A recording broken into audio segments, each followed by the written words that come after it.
Take 5. Action. Hello, kids. Jesus, is that you?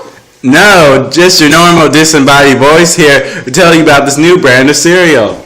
Well, what are they? Well, I'm glad you asked. Ta-da! Wow, Sacagaweenies! What is this? Why don't you try it? Wow, I feel like Sacagawea. At the age of 12, I was kidnapped by a group of Hidatse, and the battle that provoked it caused the death of 4 women, 4 men, and several boys from the Shoshone tribe.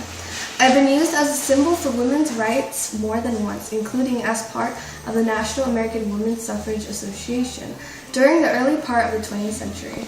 There have been countless plaques and statues of me erected in my memory, opening up all the possibilities of vast trans-Mississippi West to the people of the United States has rightly been called one of the greatest fleets of exploration. But Lewis and Clark did not do it alone. Their most famous assistant during the transcontinental trek was a young Indian woman whose life remains largely a mystery, but whose legend lives on as strong as ever, and that is me. I may have not guided Captains Lewis and Clark all the way to the Pacific Ocean, but I do know some of the geography they passed through, and I did interpret for them when they came across the Shoshone-speaking Indians. My accomplishments have been overlooked by the U.S. government as I was put on the $1 coin. My legendary strength, wisdom, and love for the white leaders was beginning to unfold and show my true nature. How about you, kid? Would you like to try some cereal? Sure, but I don't want any Sacagaweenies. Don't worry, try this. Ta-da! Wow, Kennedy Krispies. Don't mind if I do.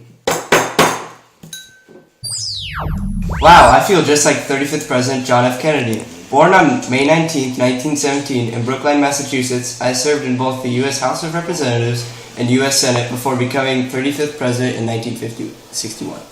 As president, I faced a number of foreign crises, especially in Cuba and Berlin, but managed to secure such achievements as the Nuclear Test Ban Treaty and the Alliance for Progress. In 1952, seeking greater influence and a larger platform, I challenged Republican incumbent Henry Cabot Lodge for his seat in the U.S. Senate. In an election year in which the Republicans gained control of both houses in Congress, I won a narrow victory, giving me considerable clout within the Democratic Party. I was a new kind of political figure that people were looking for that year, dignified and gentlemanly, and well-educated and intelligent, without the air of super-condensation. I established the Peace Corps, the space race, by initiating Project Apollo, which later culminated in the moon landings. I lived through the building of the Berlin Wall, the African-American Civil Rights Movement, and the increased U.S. involvement in the Vietnam War.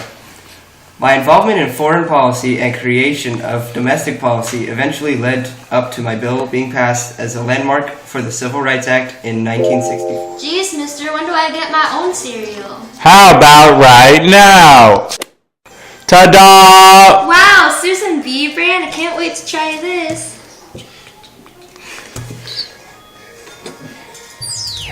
Wow, I feel just like abolitionist Susan B. Anthony. Not only was I an abolitionist, but a suffragist author and speaker. I was also the president of the National American Women's Suffrage Association. Born on February 15, 1820, I was raised in a Quaker household and went on to work as a teacher before becoming a leading figure in the abolitionist and women's voting rights movement. I partnered with Elizabeth Cady Stanton and eventually led the National American Women's Suffrage Association. Growing up in a Quaker family, I developed a strong moral compass. Early on, I spent much of my life working on social causes. I was the second oldest of 8 children to a local cotton mill owner and his wife. Only 6 of my siblings lived to be adults. 1 child was stillborn and another died at age 2. My family moved to Battenville, New York in 1826. Around this time, I was sent to study at a Quaker school near Philadelphia. My farm served as a meeting place for such famed abolitionists such as Frederick Douglass. In 1851, I attended an anti-slavery conference where I met Elizabeth Cady Stanton. I was also involved in the temperance movement aimed at limiting or completely stopping the production and sale of alcohol. I was inspired to fight for women's rights while campaigning against alcohol. I was denied a chance to speak at a temperance convention because I was a woman, and later realized that no one would take women in politics seriously unless they had the right to vote. Stanton and I established the Women's New York State Temperance Society in 1852. I also started up petitions for women to have the right to own property and to vote. In 1856, I began working as an agent for the American Anti-Slavery Society. After the Civil War, I began focus more on women's rights. I helped establish the American Equal Rights Association in 1866 with Stanton, calling for the same rights to be granted to all regardless of race or sex. In 1869, Stanton and I founded the National Women's Suffrage Association and later replaced Sacagawea on the board. That sounds like a nifty cereal. Can I get some? Here you go. Lennon Loops. This looks amazing. Why don't you taste it? Okay. Wow.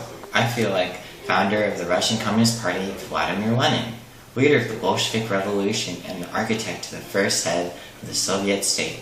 I, Vladimir Lenin, posthumous source of Leninism, to the doctrine codified and conjured with Marxist works by my successors to form Marxist-Leninism, which became the communist world view. I have been regarded as the greatest revolutionary leader and thinker since Marx, widely considered one of the most influential and controversially political figures in the 20th century. I engineered the Bolshevik Revolution in Russia in 1917 and later took over it as the first leader of the newly formed Union of the Soviet Socialist Republic, or the USSR. I received my law degree and finished schoolwork in 1892. I then moved to the city of Samara, where my client base was largely composed of Russian peasants. Their struggles against what I saw as a class-biased legal system only reinforced my Marxist beliefs. I left Samara in the mid-1890s for a new life in St. Petersburg, the Russian capital at the time. Therefore, I connected with other like-minded Marxists and began to take an increasingly active role in their activities. The work did not go unnoticed, and in 1895, several other Marxist leaders and I were arrested and exiled into Siberia. My ideas really paved the way for a one-man dictatorship over the people. I claimed I wanted to be empowered. The only two groups had spared since party's second Congress, which had my hand-handed group known as the Bolsheviks, a slim majority. The fighting would continue until 1912 party conference in Prague, when I formally split to create a new separate entity.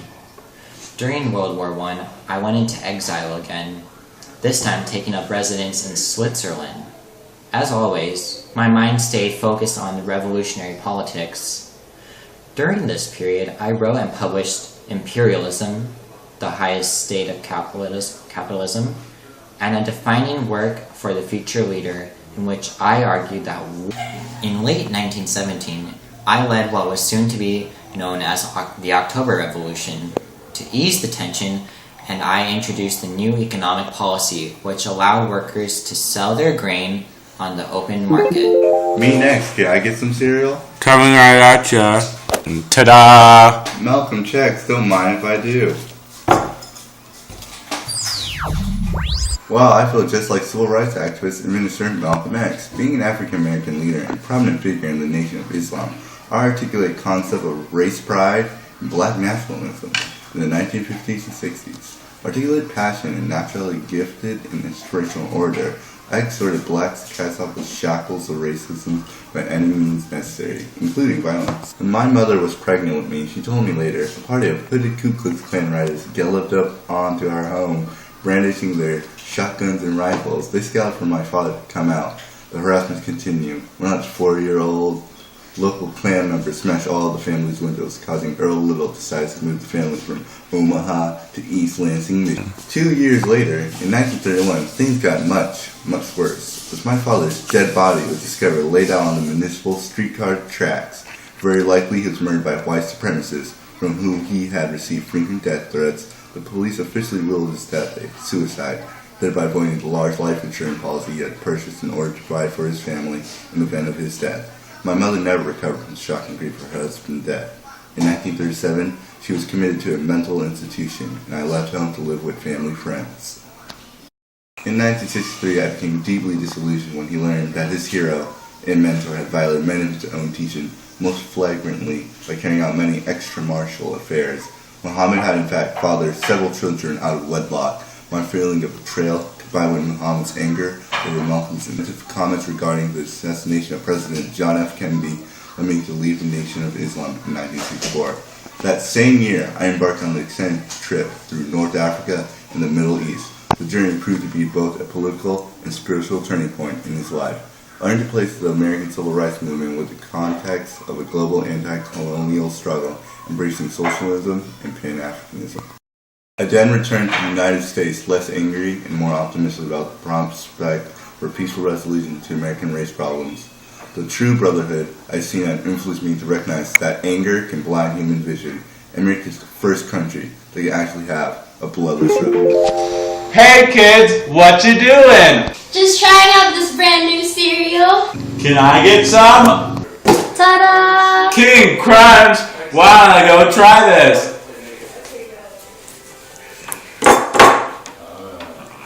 I feel like civil rights activist and minister Martin Luther King Jr. I'm a Baptist minister and a social activist who led the civil rights movement in the United States from the mid-1950s. Through my activism, I played a pivotal role in ending the legal segregation of African American citizens in the South and other areas of the nation, as well as the creation of the Civil Rights Act of 1964 and the Voting Rights Act of 1965. I received the Nobel Peace Prize in 1964, among several other honors. I continue to be remembered as one of the most lauded African American leaders in history and often referenced my 1963 speech, I Have a Dream. As a child, my father, Martin Luther King Sr., fought against racial prejudices, not just because his race suffered, but because he considered racism and segregation to be an affront to God's will. He strongly discouraged any sense of class superiority in his children, which left a lasting impression on me. On December 1st, 1955, they got another chance to make their case. That evening, 42-year-old Rosa Parks boarded the Cleveland Avenue bus to go home for an exhausting day at work. On the night that Rosa Parks was arrested, E.D. Nixon, head of the local NAACP chapter, met with myself and other local civil rights leaders to plan a citywide bus boycott. I was elected to lead the boycott because I was young, well-trained, with solid family connection, and had a professional standing. But I was also new to the community and had few enemies, so it was felt that I would have strong credibility with the black community.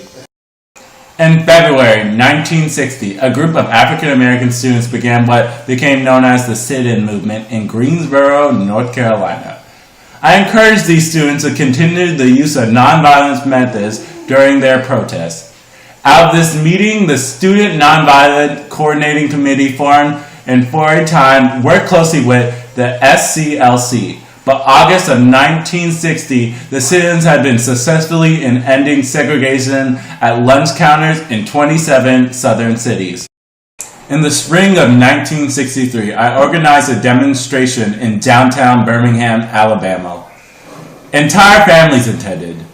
City police turned dogs and fire hoses on demonstrators. I was jailed along with large numbers of my supporters, but the event drew in nationwide attention.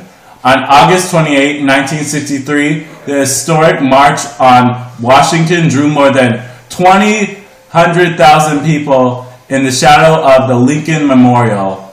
It was here that I made my famous I Have a Dream speech, emphasizing my beliefs that someday all men could be brothers.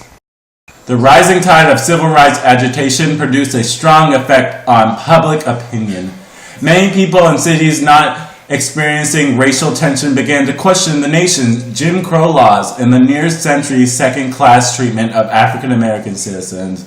This resulted in the passage of Civil Rights Act of 1964, authorizing the federal government to enforce desegregation of public accommodations and outlawing discrimination in publicly owned facilities. This also led to me receiving the Nobel Peace Prize of 1964.